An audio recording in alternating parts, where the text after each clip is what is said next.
Hello everyone, this is Geeta and welcome you all to my channel. আজকের এই ক্লাসটা সম্পূর্ণ ইংলিশ স্পিকিং এর উপরে।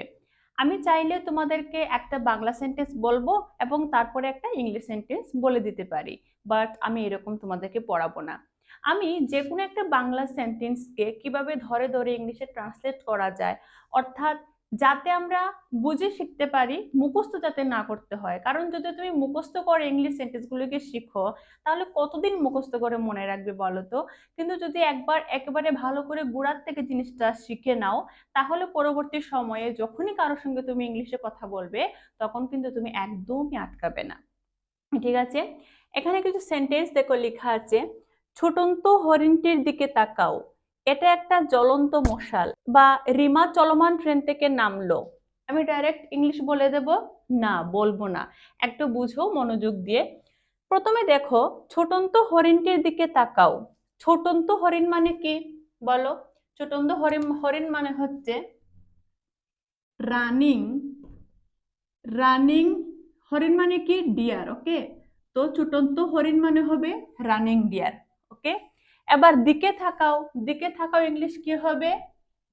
Look at. আমরা জানি কোনো কোনো কিছুর দিকে তাকানো, এইভাবে স্টেয়ার করে তাকিয়ে থাকা, এটা হবে লুক এট। আমরা এখানে দাও বসাবো। এবার দেখো পুরো সেন্টেন্সটা কি হয়েছে। Look at the running deer. ছোটন্ত হরিণটির দিকে তাকাও, look at the running deer. হ্যাঁ, মনে থাকবে তো? এবার দেখো, এটা একটা জ্বলন্ত মশাল। জ্বলন্ত মশাল মানে মশালটা জ্বলছে। তাহলে জ্বলন্ত মানে কি বলতো? জ্বলন্ত মানে হচ্ছে বার্নিং। ওকে, আর মশাল মানে কি? আমরা টর্চ বলতে পারি। টর্চ মানে হচ্ছে মশাল। এবার দেখো, এটা একটা জ্বলন্ত মশাল, কি হবে বলো? It is a burning torch. It is a burning torch, এটা একটা জ্বলন্ত মশাল। It is a burning torch মানে এটা একটা জ্বলন্ত মশাল। তোমরা এই এই যে আমি কেন ছোটন্ত হরিণ ইংলিশ কি, জ্বলন্ত মশাল কি, এগুলোতে একটু স্ট্রেস দেবে। আর নর্মালি যারা মোটামুটি গ্রামার বুঝো, টেন্স বুঝো, বাক্য তৈরি কিভাবে করতে হয় বুঝো, তোমরা তো বাকিগুলো বুঝেই নেবে। শুধু মেইন মেইন যে শব্দগুলো আছে সেখানে একটু বেশি ফোকাস করো। রিমা চলমান ট্রেন থেকে নামলো, মানে ট্রেনটা থামবে থামবে, এখনো পুরোটা থামছে না স্টেশনে, এমন হয় না, মানে আস্তে আস্তে ট্রেনটা দেখবে থামে। তো রিমা চলমান ট্রেন থেকে নামলো। আচ্ছা, চলমান ট্রেন মানে কি? চলমান ট্রেন মানে হচ্ছে মুভিং ট্রেন। ওকে, মুভিং ট্রেন মানে চলমান ট্রেন। শোনো, কোন একটা গাড়িতে উঠা, যে গাড়ি বলতে কি, গাড়ি তো চলতে পারে, তো গাড়িতে উঠা এর ইংলিশ হচ্ছে গেট ইন। গাড়িতে উঠা গেট ইন, আর গাড়ি থেকে নামা গেট ডাউন। গাড়ি থেকে নামা গেট ডাউন। তো এখানে রিমা চলমান ট্রেন থেকে নামলো, মানে নামলো বলতে নেমেছিল, পাস্ট টেন্স। তাহলে কি হবে? এটা হবে Rima got down, got down from the from the moving train. Rima got down from the moving train, অর্থাৎ রিনা চলন্ত ট্রেন থেকে নামলো। Rima got down from the moving train, মনে থাকবে। পরেরটাতে দেখো, আমি পাখিটাকে উঠতে দেখেছিলাম। আমি পাখিটাকে উঠতে দেখেছিলাম। আচ্ছা, এখানে এই উড়া শব্দটাকে বাদ দিয়ে দাও, শুধু এতটুকু বলো, আমি পাখিটাকে দেখেছিলাম ইংলিশটা কি হবে? এটা হবে আই সো দা বার্ড। ওকে, আমি পাখিটাকে দেখেছিলাম। কি রকম দেখেছিলাম? উড়ছিল। তাহলে উড়ছিল ইংলিশ কি হবে? ফ্লাইং। ওকে, যখনই কোন একটা জিনিস মানে কন্টিনিউয়াসলি কোন একটা কাজ করছিল, এরকম যে সিম্পল সেন্টেন্স গুলো হয়, সেখানে আমরা সেই মেইন ভার্বের সঙ্গে আইএনজি যোগ করি এবং সেই আইএনজিওয়ালা ভার্বটি সেন্টেন্সের পেছনে বসে। হ্যাঁ, তো আমি পাগলটাকে উঠতে, সরি, আমি পাখিটাকে উঠতে দেখেছিলাম। I so the bird flying. পরেরটা দেখো, এটা যদি একটু বুঝে থাকো, পরের গুলো তোমাদের কাছে সহজ মনে হবে। তারা সূর্যকে অস্ত যেতে দেখেছিল। তারা কি দেখেছিল? সূর্যকে অস্ত যেতে দেখেছিল। আচ্ছা, সূর্য অস্ত যাওয়া ইংলিশ কি? অস্ত যাওয়া ইংলিশ হচ্ছে সেটিং। SETTING, setting. হ্যাঁ, অস্ত যাওয়া ইংলিশ হচ্ছে সেটিং। এবার দেখো, তারা সূর্যকে যেতে দেখেছিল, কি হবে? তারা মানে কি? দে। দেখেছিল সো। কাকে দেখেছিল? দা সানকে, সূর্যকে। তাহলে পুরো সেন্টেন্সটা হচ্ছে দে saw the sun setting.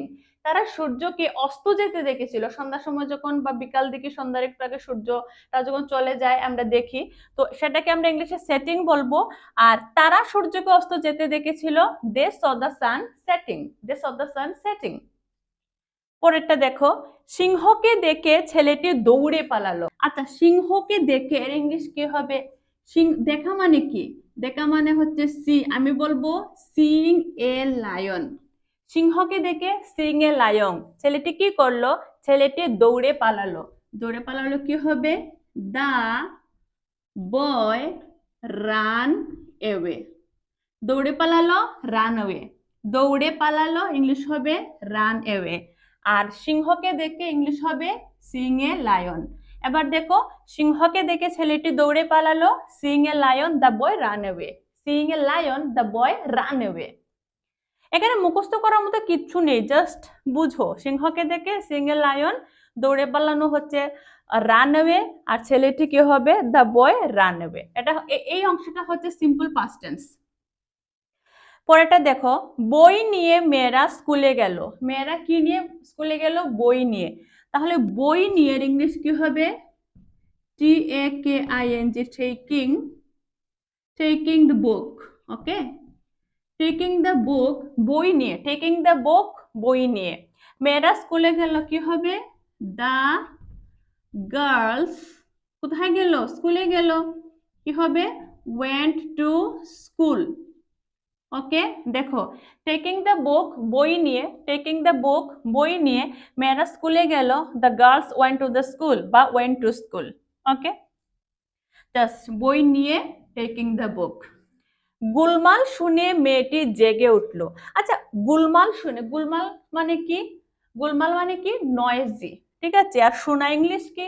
Hair, ঠিক আছে। তো তো আমরা এখানে হেয়ার শব্দটিকে হিয়ারিং করে দেব। এটা হবে hearing the noise. Hearing the noise মানে গুলমাল শুনে, গুলমাল শুনে, হিয়ারিং দ্য নয়েজ। মেয়েটি কি করলো? জেগে উঠলো। তাহলে হবে the girl, WOKE, woke up। woke up মানে জেগে উঠলো। দ্য গার্ল woke up, এটা হচ্ছে সিম্পল পাস্ট টেন্স। এবার দেখো, গোলমাল শুনে, হিয়ারিং দ্য নয়েজ, গোলমাল শুনে, হিয়ারিং দ্য নয়েজ, মেয়েটি জেগে উঠলো, দ্য গার্ল woke up, মেয়েটি জেগে উঠলো, দ্য গার্ল woke up। ওকে, পরেরটা দেখো, আমি পাগলটাকে চিৎকার করতে শুনেছিলাম। আমি পাগলটিকে, এই চিৎকার করতে এই জায়গাটাকে তুমি বাদ দিয়ে দাও, শুধু এতটুকু বলো যে আমি পাগলটাকে শুনলাম। কি হবে? এটা হবে IHARED, I hard. Hard, here মানে শোনা, হার্ড মানে কি? শুনেছিলাম। আই হার্ড দ্য ম্যাডম্যান, আমি পাগলটিকে শুনলাম। কি শুনলাম? চিৎকার করতে। চিৎকার করতে ইংলিশ হচ্ছে শাউটিং। ওকে, চিৎকার করা মানে শাউট বা shouting. I hard the madman shouting, I hard the madman shouting. তো আজকে ক্লাসে আমি তোমাদেরকে যে সেন্টেন্সগুলিকে এক একটা ভেঙে ভেঙে ধরে ধরে কিভাবে বাংলা থেকে ইংলিশে ট্রান্সলেট করতে হয় তোমরা আশা করি বুঝেছো। যদি ভিডিওটি তোমাদের কাছে উপকারী হয়ে থাকে অবশ্যই একটা লাইক করবে। চ্যানেলে প্রথমবার হয়ে থাকলে now subscribe my channel to get more and more information from my channel. Thank you and very much.